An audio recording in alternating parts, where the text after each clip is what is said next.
Magandang araw, Bagong Pilipinas. Narito ang Police News Express sa oras na ito. Iginiit ni Police Brigadier General Jane Fajardo, ang tagapagsalita ng Philippine National Police, na seryoso ang pambansang pulisya sa pagresolba sa mga kasong nangangailangan ng agarang investigasyon. Ito ay matapos ang mga lumalabas na issue ukol sa pagkakadawit ng mga PNP personnel sa mga kasong nabanggit sa pagdinig sa House Quad Committee. Aniya, nagbuo na rin ng mga committee at Special Investigation Task Force si Chief PNP Police General Romel Francisco Marbil upang tutukan at imbestigahan ang mga nabanggit na kaso. Sinisiguro naman ng Philippine National Police na tuloy-tuloy sila sa pagpapatupad sa kanilang tungkulin, lalo na sa pagresolba sa mga krimen na nangyayari sa bansa upang mabigyan ng hustisya ang mga naging biktima.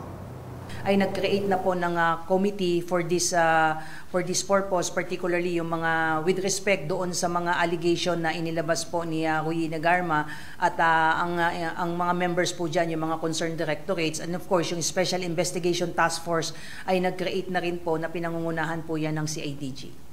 Well, we're not looking at any timeline by now or deadline, but this is urgent. Urgent itong mga kaso na ito, and we don't want to really prolong the reinvestigation na gagawin, because sabi nga natin, we owe it to our people, we owe it to the families of the victims na matagal na naghahanap ng hustisya, at yun yung commitment po ng Philippine National Police. Yun din po ang sinabi ng ating SILG kahapon sa ating mga commanders during the command conference, na kailangan nating ipakita sa ating mamamayan na seryoso ang gagawing pag-iimbestiga ng PNP. Wala tayong sisantuhin dito at wala tayong sisinuhin kung sino man ang masasama sa investigation po na ito. At para sa iba pang napapanong balitang pampulisya, laging tumutok sa Police News Network, alagad ng batas, tagataguyod ng balitang pulis.